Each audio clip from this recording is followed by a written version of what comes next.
Homelander. Homelander from The Boys is what you get when you hand Superman's power set to someone who was engineered in a laboratory rather than raised on a farm with a loving family. His origin isn't even remotely conventional. Vought International, a corporation that essentially manufactures superheroes with a side of moral bankruptcy, built Homelander from scratch using Soldier Boy's genetic material. Someone literally took a biological sample from Soldier Boy and turned it into a corporate asset. At the moment of his birth, he fired his lasers and cut his own mother in half. From there, he was raised entirely within the sterile walls of a lab. No warmth, no childhood, no human connection, just scientists behind clipboards, surveillance cameras pointed at him around the clock, and relentless psychological and physical conditioning. They baked him in an oven to toughen his skin. They engineered his entire personality to make him Vought's most obedient product. They told him he was divine, untouchable, chosen, and the world was supposed to worship him for it. When it doesn't, things go sideways fast. Homelander is fundamentally starved for love, but has zero capacity to actually process it. Every single relationship in his life is built on control, manipulation, or something far more uncomfortable. He treats public adoration like it's the air he breathes, whether a stadium is chanting his name or a terrified coworker is stammering compliments just to survive the conversation. He absorbs it all like a drug. The man visibly gets charged by praise. It's uncomfortable to watch, and that's entirely the point. His dynamic with Soldier Boy reaches a new level of tragic when Homelander discovers that the grizzled, abrasive legend is actually his biological father. For a brief, fragile moment, you can almost see something human flicker behind his eyes. The possibility of a real connection, a father. But Soldier Boy looks at him with nothing but contempt. Weak, pathetic, a disappointment. Then he tries to kill him. Whatever was left of that hope doesn't just fade, it shatters completely. Arthur Morgan. Arthur Morgan from Red Dead Redemption 2 is one of the most quietly devastating characters fiction has ever produced. He lost his mother early and watched his father hang. With nowhere to go and no one to turn to, he was taken in by Dutch van der Linde, a charismatic, larger-than-life outlaw with a silver tongue and a philosophy that almost sounded noble. Steal from those who hoard power, fight back against a corrupt system, live outside the cage. For years, Arthur bought into all of it. He believed in Dutch, he believed in the gang, he believed in the idea of a family built from society's cast-offs. He had a woman he loved once, Eliza, and a son. Both were killed. He buried that grief and kept writing. But the gang was never the romantic ideal Dutch sold. It was a collection of broken, desperate people bleeding out in slow motion while the law closed in from every direction. Arthur kills, steals, and survives not because he's proud of it, but because it's the only life he's ever known and he's disturbingly good at it. Then Dutch begins to crack. The man who once felt like a father becomes paranoid, reckless, obsessed with one mythical final score that keeps moving further out of reach. And feeding directly into his worst instincts is Micah Bell, a sneering, backstabbing opportunist who poisons every room he walks into. Arthur sees through Micah almost immediately. Dutch refuses to. That refusal, that betrayal of trust from the one person Arthur had oriented his entire life around, is the wound that never closes. And right in the middle of all of this, Arthur finds out he has tuberculosis. Terminal. He's dying, and the clock is already running. Here's the thing, though. That's exactly when his story becomes something extraordinary. Because facing death, Arthur Morgan stops running from himself. He starts protecting John Marston. He tries to salvage what's left of people worth saving. He gives everything he has left so someone else can walk away with a future he'll never see. Spoiler warning, the game's most honorable ending sends Arthur up a mountain, bleeding and exhausted, for one last confrontation with Micah. Dutch arrives. For the first time in years, he actually sees Micah clearly. Sees the traitor standing right in front of him. But he doesn't pull the trigger. He just turns and walks away, leaving both men behind like they were never worth the bullet. Micah escapes. Arthur, too far gone to stand, crawls to the edge of a ridge and watches the sun come up one final time. Anakin Skywalker. Anakin Skywalker from Star Wars is one of the most iconic tragic arcs in all of fiction. Born into slavery on Tatooine, discovered by Qui-Gon Jinn, who recognized a Force connection so strong it bordered on impossible. From the very beginning, Anakin burned with potential, and underneath that, fear and rage simmering just below the surface. Being ripped away from his mother and dropped into the cold, rule-bound structure of the Jedi Order didn't exactly help. His tragedy is rooted entirely in love and the terror of losing it. He secretly marries Padme Amidala in defiance of everything the Order stands for. Then the visions begin, nightmares of her dying, vivid and relentless. And into that open wound steps Palpatine, who had been cultivating Anakin's trust for years like a patient gardener waiting for harvest. He whispers about power, about the ability to stop death itself, about how the Jedi Council never truly respected him. The breaking point arrives when Palpatine reveals himself as a Sith Lord. Anakin reports it, but then he watches Mace Windu move to execute him, and something snaps. Torn between his duty to the Order and his desperate need to keep Padme alive, he makes the wrong call. He intervenes. He helps Palpatine survive. In that single moment, Anakin Skywalker essentially stops existing. What follows is the Purge. Vader leads the assault on the Jedi Temple. He kills masters, knights, and younglings without hesitation. He's sent to Mustafar to finish the job, and instead finds Padme and Obi-Wan, who followed her there. The duel that follows isn't just a fight. It's a funeral for every version of the man Anakin used to be. He loses. He burns. By the time Palpatine scrapes what's left of him off the lava fields and seals him inside that suit, he's more mechanism than person. And then he's told Padme is gone. The exact outcome he sacrificed everything to prevent. Even buried inside Vader, something refuses to go fully quiet. quiet, the love for his children, a ghost of who he was. In the end, it's Luke who reaches through all of it and pulls him back, and Anakin destroys the Emperor, finally bringing the balance he was always supposed to represent, just a few decades late and at an almost incomprehensible cost.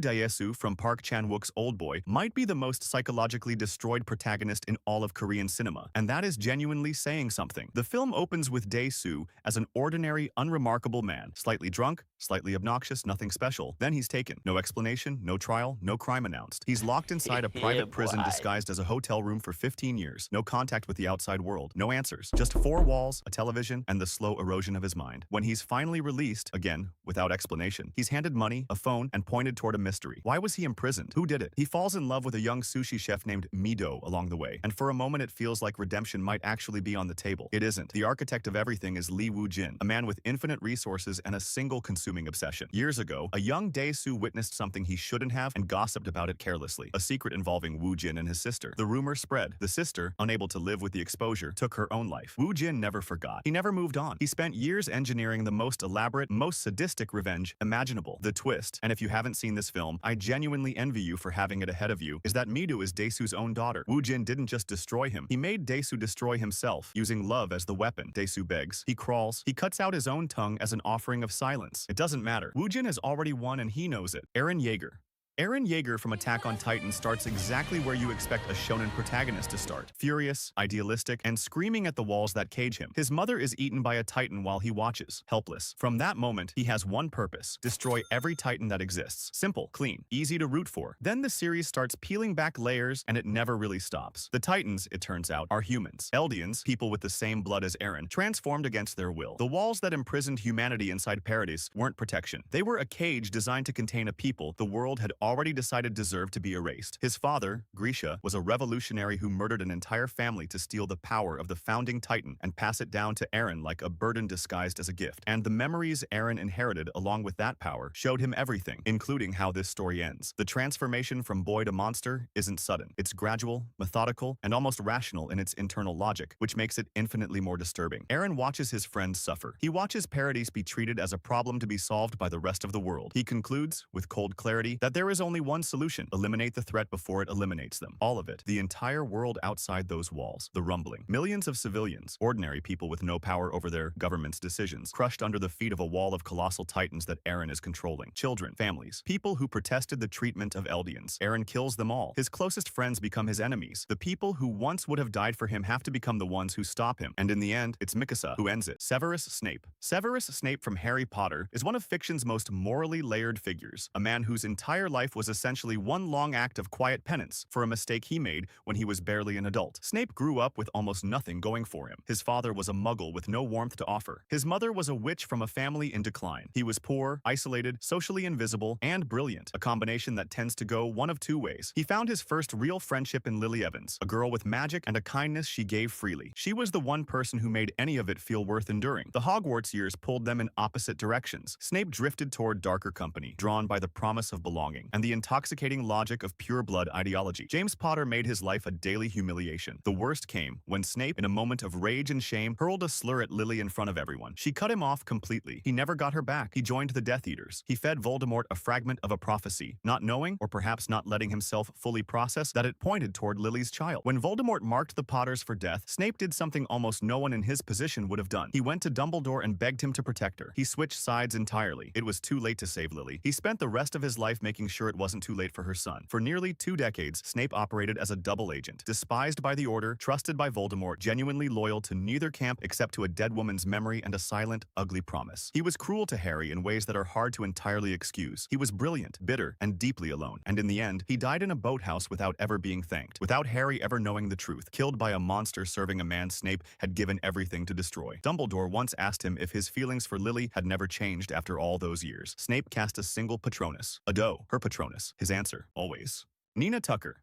Nina Tucker from Full Metal Alchemist might be the single most heartbreaking presence in the entire series, and she barely gets any screen time at all. That's almost the cruelest part. She's a small child, endlessly cheerful, living with her father Shu Tucker and her dog Alexander. When Edward and Alphonse Elric arrive to study under Tucker, a licensed state alchemist, Nina attaches to them immediately. She calls Ed Edward. She laughs easily. She's completely unguarded in the way only very young children are, the ones who haven't learned yet that the world sometimes requires armor. Shu Tucker is a different kind of tragedy, not the sympathetic kind. He's a man who achieved something extraordinary once, years ago, creating a chimera that could speak. It earned him his state alchemist certification and his entire career. But the review board is coming, and he hasn't produced anything significant since. His funding, his status, his identity, all of it is on the line. What no one knows until it's too late is what his first chimera actually was. His wife. She had disappeared, he said, just left one day. Tucker combines Nina and Alexander. The chimera that results can still speak. It says Edward's name. It says it wants to play. And then it dies because chimeras like that don't survive long. Tucker justifies it, defends it, compares himself to what the Elric brothers did to try to resurrect their mother, as though the crimes are equivalent. Edward beats him half to death with his bare hands, and it still doesn't feel like enough.